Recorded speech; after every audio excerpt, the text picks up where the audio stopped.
बिस्मिल्लाहिर्रहमानिर्रहीम। अस्सलाम वालेकुम dear students, my name is Khizar Farooq. उम्मीद है आप तमाम लोग खैरियत से होंगे। आज का हमारा जो लेक्चर है वो न्यूमेरिकल है, चैप्टर नंबर 15 क्लास 10th इलेक्ट्रोमैग्नेटिज़म के। तो न्यूमेरिकल सॉल्व करने से पहले हम ट्रांसफार्मर से रिलेटेड कुछ इन्फॉर्मेशन देखते हैं कि हमारे पास ट्रांसफार्मर की अगर हम बात करें तो ट्रांसफार्मर में दो कॉइल्स होती हैं, एक प्राइमरी और एक सेकेंडरी कॉइल होती है। प्राइमरी पे जो नंबर ऑफ टर्न्स होते हैं उनको हम रिप्रेजेंट करते हैं NP से, और सेकेंडरी पे जो नंबर ऑफ टर्न्स होते हैं उनको हम रिप्रेजेंट करते हैं NS से। और इसी तरह से हमारे पास प्राइमरी पे जो वोल्टेज होता है उसको हम रिप्रेजेंट करते हैं VP से, और सेकेंडरी पे जो वोल्टेज होता है उसे रिप्रेजेंट करते हैं VS से। प्राइमरी पे जो करंट होता है उसे हम रिप्रेजेंट करते हैं IP से, और सेकेंडरी पे जो करंट होता है हम उसको रिप्रेजेंट करते हैं IS के साथ। और ट्रांसफार्मर के लिए एक फार्मूला आप याद रखेंगे कि हमारे पास जो नंबर ऑफ़ टर्न्स में रेशोज़ होती है कि NS ओवर NP इक्वल होता है VS ओवर VP के नंबर ऑफ़ टर्न्स अगर यहाँ पे सेकेंडरी के हैं तो यहाँ पे सामने वोल्टेज भी किसका होगा, सेकेंडरी पे होगा। और नंबर ऑफ़ टर्न्स अगर प्राइमरी के हैं तो सामने वोल्टेज भी प्राइमरी का होगा। इस फार्मूले को हम इस तरह से भी लिख सकते हैं कि NP over NS is equal to हो जाएगा फिर VP ओवर VS हो जाएगा। तो ये फार्मूला ट्रांसफार्मर के लिए याद रखेंगे जो कि हम इस्तेमाल करेंगे अपने न्यूमेरिकल्स में। और दो टाइप्स हैं हमारे पास ट्रांसफार्मर की, स्टेप अप और स्टेप डाउन ट्रांसफार्मर। कि जब हम स्टेप अप ट्रांसफार्मर की बात करते हैं तो यहाँ पे हमें डायग्राम में नज़र आ रहा है कि प्राइमरी कॉइल में जो नंबर ऑफ़ टर्न्स हैं NP वो लेस होते हैं सेकेंडरी कॉइल में नंबर ऑफ़ टर्न्स से, किससे, NS से। और इसी तरह से क्योंकि नंबर ऑफ़ टर्न्स और वोल्टेज डायरेक्टली प्रोपोर्शनल होता है तो VP भी फिर हमारे पास लेस होगा किससे, VS से। ये याद रखेंगे हम किस ट्रांसफार्मर के लिए, स्टेप अप ट्रांसफार्मर के लिए। और इसी तरह से स्टेप डाउन ट्रांसफार्मर में हमें डायग्राम में नज़र आ रहा है कि नंबर ऑफ़ टर्न्स प्राइमरी पे NP ग्रेटर हैं नंबर ऑफ़ टर्न्स किस पे, सेकेंडरी से। और इसी तरह से फिर वोल्टेज भी जो है हमारे पास वो भी ग्रेटर होगा प्राइमरी पे किसकी निस्बत, सेकेंडरी VS की निस्बत। तो एक चीज़ ये याद रखेंगे। और दूसरी चीज़ कि किसी भी आइडियल ट्रांसफार्मर के लिए जितनी पावर प्राइमरी पे होती है उतनी ही पावर सेकेंडरी पे होती है। वो आइडियल ट्रांसफार्मर स्टेप अप भी हो सकता है, वो स्टेप डाउन भी हो सकता है। तो आइडियल ट्रांसफार्मर के लिए हम याद रखेंगे कि for an ideal transformer power जितनी प्राइमरी पे होगी उतनी पावर सेकेंडरी पे होगी। तो ये फार्मूला भी हम अप्लाई करेंगे अपने न्यूमेरिकल में। तो दो फार्मूले आपने याद रखने हैं, एक ये नंबर ऑफ टर्न में जो रेशो है, और दूसरा जो हमारे पास फॉर एन आइडियल ट्रांसफार्मर जो पावर के लिए फार्मूला होगा। अब हम सॉल्व करते हैं अपना पहला न्यूमेरिकल 15.1। यहाँ से जो हम स्टेटमेंट पढ़ेंगे और सबसे पहले गिवन डाटा लिखेंगे।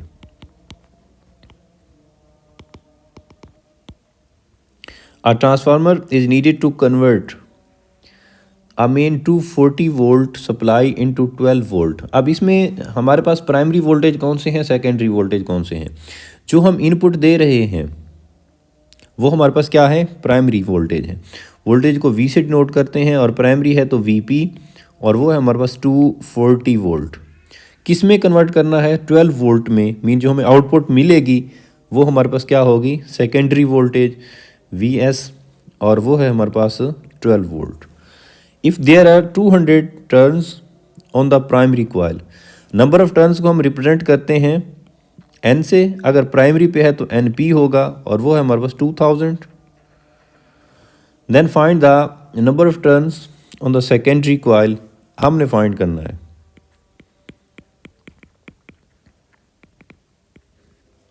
नंबर ऑफ टर्न्स फाइंड करने हैं, N से नोट करते हैं, लेकिन कौन से फाइंड करने हैं, सेकेंडरी पे, तो हम लिख देंगे NS। अब हम इस न्यूमेरिकल को सॉल्व करते हैं जी। VP दिया गया है, VS दिया गया है, NP दिया गया है, और NS फाइंड करने हैं। तो अभी हमने ट्रांसफार्मर की इक्वेशन देखी थी कि we know that NS over NP is equal to होता है VS ओवर VP। अब हमने क्या फाइंड करना है, NS। तो NS को हम इधर रहने देते हैं, तो NP जो है दूसरी तरफ जाके मल्टीप्लाई हो जाएगा VS ओवर VP मल्टीप्लाइड हो जाएगा NP जी। अब हम वैल्यूज़ पुट कर देते हैं। VS हमारे पास कितना है, 12 ओवर वीपी हमारे पास हो गया 240 मल्टीप्लाइड बाय एनपी हमारे पास हो गया 2000। तो इसको अब हम सॉल्व कर लेते हैं। इसको जब सॉल्व करते हैं तो हमारे पास आंसर आ जाता है 100। तो number of turns on secondary जो है वो हमारे पास आ गया 100 number of turns. Next numerical है हमारे पास न्यूमेरिकल नंबर 15.2। यहाँ से हम लिखते हैं गिवन डाटा कि a step up transformer has turn ratio 1:100। हमें टर्न रेशो दी गई है, हम लिख लेते हैं टर्न रेशो, जिसको हम लिख लेंगे NP ratio NS which is equal to 1:100। अब इसमें से हम NP और NS को भी सेपरेट करके लिख देते हैं कि प्राइमरी पे नंबर ऑफ टर्न्स कितने होंगे 1, कि NP इज इक्वल टू हो जाएगा 1 और NS कितने हो जाएंगे 100। कि प्राइमरी पे नंबर ऑफ टर्न्स हमारे पास 1 है, सेकेंडरी पे नंबर ऑफ टर्न्स 100 है, क्योंकि ट्रांसफार्मर कौन सा है हमारे पास स्टेप अप ट्रांसफार्मर है। स्टेप अप ट्रांसफार्मर में प्राइमरी पे नंबर ऑफ टर्न्स कम होते हैं और सेकेंडरी पे ज़्यादा होते हैं। उसके बाद N alternating supply of 20 volt is connected across the primary coil.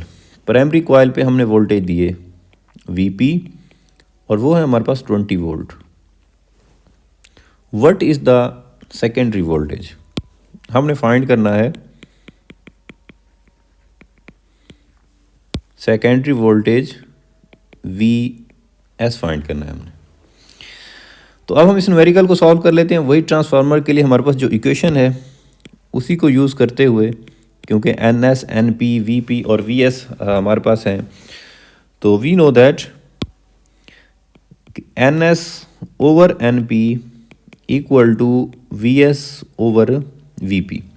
अब हमने फाइंड करना VS, तो इट्स मीन अगर हम VS के लिए इक्वेशन बनाएं तो VS एक तरफ रहेगा, VP जहाँ पे डिवाइड हो रहा है दूसरी तरफ जाके मल्टीप्लाई हो जाएगा, तो इक्वेशन बनेगी NS over NP multiplied by VP।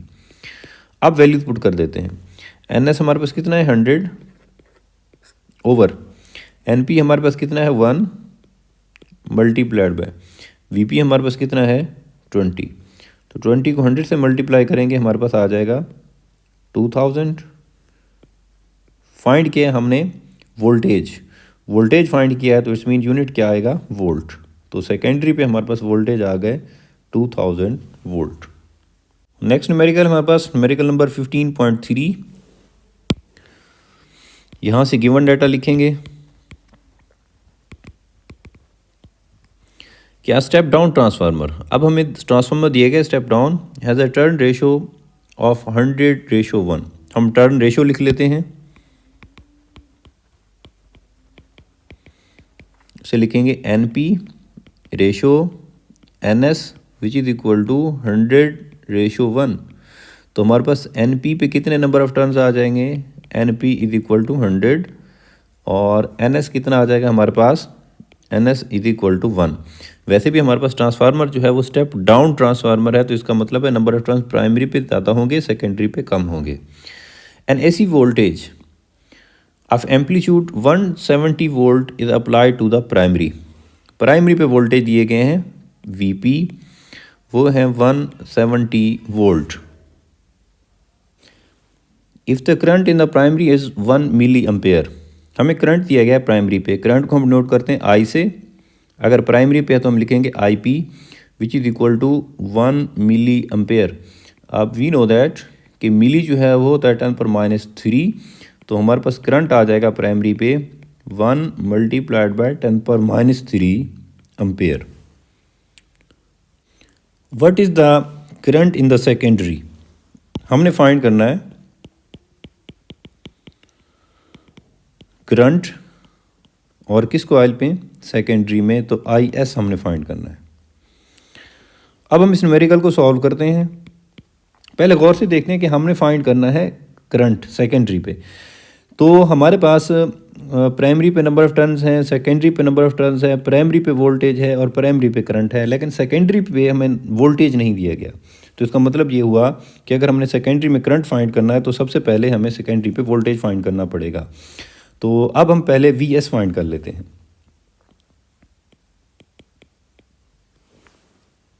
तो वी एस फाइंड करने के लिए हम ट्रांसफार्मर की इक्वेशन यूज़ करेंगे कि N S over N P is equal to V S over V P. अब क्योंकि हमने वी एस फाइंड करना है तो वी एस की इक्वेशन क्या बनेगी, वी पी इस तरफ आके मल्टीप्लाई हो जाएगा, इक्वेशन बन जाएगी N S over N P multiplied by V P. अब एन एस हमारे पास है 1 ओवर एन पी है हमारे पास 100 मल्टीप्लाइड बाय वी पी हमारे पास है 170।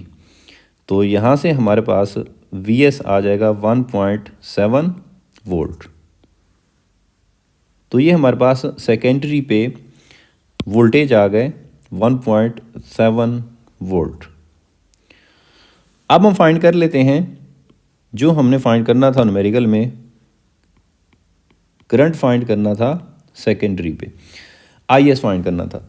अब हम आई एस फाइंड करने के लिए कौन सा फार्मूला यूज़ करेंगे। अगर हम देखें कि for an ideal transformer, ideal transformer power at primary which is equal to power at secondary, also we know that power is equal to IV। तो यहाँ पे भी हम IV लिख देंगे और यहाँ पे भी IV लिख देंगे। यहाँ पे प्राइमरी है तो IP VP, यहाँ पे सेकेंडरी है तो IS VS। अब देखें हमने फाइंड करना है IS, तो IS के लिए हमारे पास फार्मूला क्या बनेगा, VS जो है दूसरी तरफ जाके मल्टीप्लाई हो जाएगा, IP डिवाइड हो जाएगा, सॉरी IP VP ओवर हो जाएगा VS। अब IP की वैल्यू हमारे पास नोन है 1 multiplied by 10⁻³ multiplied by VP भी हमें गिवन है, वो है 170 ओवर VS अभी हमने फाइंड किया 1.7। तो यहाँ से हमारे पास IS जो आ जाएगा वो आएगा 0.1, करंट है तो यूनिट आएगा अम्पेयर, 0.1 अम्पेयर। न्यूमेरिकल नंबर है 15.4। हम इसकी स्टेटमेंट पढ़ते हैं, यहाँ से गिवन डाटा लिखते हैं, फिर इस न्यूमेरिकल को सॉल्व करते हैं। क्या transformer design to convert voltage from 240 volt, 240 volt primary पे वोल्टेज दिए गए हमें, तो हम लिख लेते हैं कि voltage at primary VP is equal to 240 volt. AC means to 12 volt, convert करने उसने 12 वोल्ट में, मीन जो सेकेंडरी पे हमें वोल्टेज मिलेंगे वो कितने हैं 12 वोल्ट। तो VS is equal to 12 volt. Has 4000 turn on the primary coil, primary पे number of turn, number of turns को N से रिप्रेजेंट करते हैं और प्राइमरी पे है तो हम NP लिखेंगे और वो है हमारे पास 4000। How many turn should be on the secondary coil, हमने फाइंड करने हैं पहले पार्ट में नंबर ऑफ टर्न्स फाइंड करने हैं, किसके ऊपर, सेकेंडरी के ऊपर। अब यहाँ तक इसको सॉल्व कर लेते हैं, फिर आगे स्टेटमेंट पढ़ेंगे। तो यहाँ तक कि हमें प्राइमरी पे वोल्टेज दिए गए हैं, सेकेंडरी पे दिए गए हैं, प्राइमरी पे नंबर ऑफ टर्न्स हैं, हमने सेकेंडरी पे फाइंड करनी है। तो सिंपल से हमारे पास जो ट्रांसफार्मर की इक्वेशन है कि we know that NS over NP equal to VS over VP। NS find करना है तो NS इज इक्वल टू हो जाएगा VS over VP multiply NP। तो VS के लिए हमारे पास क्या है 12 वोल्ट ओवर VP हमारे पास कितना है 240 मल्टीप्लाइड बाय NP हमारे पास कितने हैं 4000। तो यहाँ से हमारे पास NS आ जाएगा 200, नंबर ऑफ टर्न्स हैं, कोई यूनिट नहीं, तो सेकेंडरी पे नंबर ऑफ टर्न्स हमारे पास आ गए 200। अब हम चलते हैं फॉरवर्ड और देखते हैं कि सेकंड पार्ट में हमसे क्या पूछा है। सेकंड पार्ट में कहते हैं कि if the transformer were 100% efficient, mean ideal transformer हो, what current would flow through the primary coil when the current in the secondary coil was 0.4 ampere। हमें करंट दिया गया है सेकेंडरी कॉइल में, वो है IS which is equal to 0.4 ampere. हमने find क्या करना है इसमें, इस पार्ट में हमने फाइंड करना है करंट, और किस कॉइल में, प्राइमरी कॉइल में IP हमने फाइंड करना है। तो हम लिख देंगे कि जब भी हमने करंट फाइंड करना है यहाँ पे, तो हम आइडियल कंडीशन अप्लाई करेंगे ट्रांसफार्मर के लिए। तो हम लिखेंगे for an ideal transformer, for an ideal transformer power at primary equal to power at secondary. तो पावर के लिए formula we know that IV होता है, तो ये हम लिख देंगे IP VP is equal to IS VS। Find क्या करना है हमने, IP। तो IP VP जो है दूसरी तरफ जाकर मल्टीप्लाई हो जाएगा, डिवाइड हो जाएगा sorry, IS VS over VP। तो अब हमारे पास IS की वैल्यू कितनी है, IS 0.4 मल्टीप्लाइड बाय VS, वो है हमारे पास 12 ओवर VP, वो है हमारे पास 240। तो जब हम इसको सॉल्व करते हैं तो हमारे पास जो आंसर आता है वो है 0.02। फाइंड क्या किया हमने, करंट, तो करंट का यूनिट है एम्पेयर। तो प्राइमरी पे हमारे पास करंट आ गया 0.02 एम्पेयर। नेक्स्ट न्यूमेरिकल है हमारे पास न्यूमेरिकल नंबर 15.5। ये लास्ट न्यूमेरिकल है इस चैप्टर का। तो इसकी स्टेटमेंट यहाँ से गिवन डाटा, क्या power station generates 500 megawatt of electrical power. हमें इलेक्ट्रिकल पावर दी गई है, P से डिनोट करते हैं पावर, तो हमारे पास है 500 megawatt. We know that mega equal to 10 power plus 6, तो हमारे पास पावर आ गई 500 multiplied by 10 power 6 watt, which is fed to our transmission line. What current would flow in the transmission line if the input voltage is 250 kilovolt. हमें voltage दिए गए हैं, voltage को हम डिनोट करते हैं V से, और वो है हमारे पास 250 किलोवोल्ट, और we know that kilo is equal to 10 power plus 3। So voltage हमारे पास आ गए 250 मल्टीप्लाइड बाय 10 पावर 3 वोल्ट। और हमने फाइंड क्या करना है, हमने फाइंड करना है व्हाट करंट वुड फ्लो। हमने फाइंड करना है करंट, और करंट को हम रिप्रेजेंट करते हैं I से, हमने I फाइंड करना है। तो अब हम इस न्यूमेरिकल को सॉल्व करते हैं। बिल्कुल ही सिंपल सा न्यूमेरिकल है कि हमारे पास पावर गिवन है, हमारे पास वोल्टेज V गिवन है, और हमने I फाइंड करना है। तो पावर का सिंपल सा फार्मूला कि we know that P is equal to IV। अब हमने फाइंड करना है I। तो I के लिए इक्वेशन क्या बनेगी, I is equal to V multiply हो रहा है तो P के साथ डिवाइड हो जाएगा, P ओवर V। तो अब हम वैल्यू पुट कर देते हैं। P है हमारे पास 500 multiplied by 10 power 6 over V है हमारे पास 250 मल्टीप्लाइड बाय 10 पावर 3। तो इसको जब हम सॉल्व करते हैं तो हमारे पास आंसर आता है 2 और मल्टीप्लाइड बाय 10 पावर 3। और फाइंड किया है हमने करंट, तो करंट का यूनिट आ जाएगा हमारे पास एम्पेयर। तो ये हमें पावर और वोल्टेज दिए गए थे, हमने वहाँ से करंट फाइंड किया। तो ये था स्टूडेंट्स आज का लेक्चर। नेक्स्ट लेक्चर तक के लिए अल्लाह ताला आप लोगों को अपनी हिफ्ज़ व अमान में रखे। अल्लाह हाफ़िज़।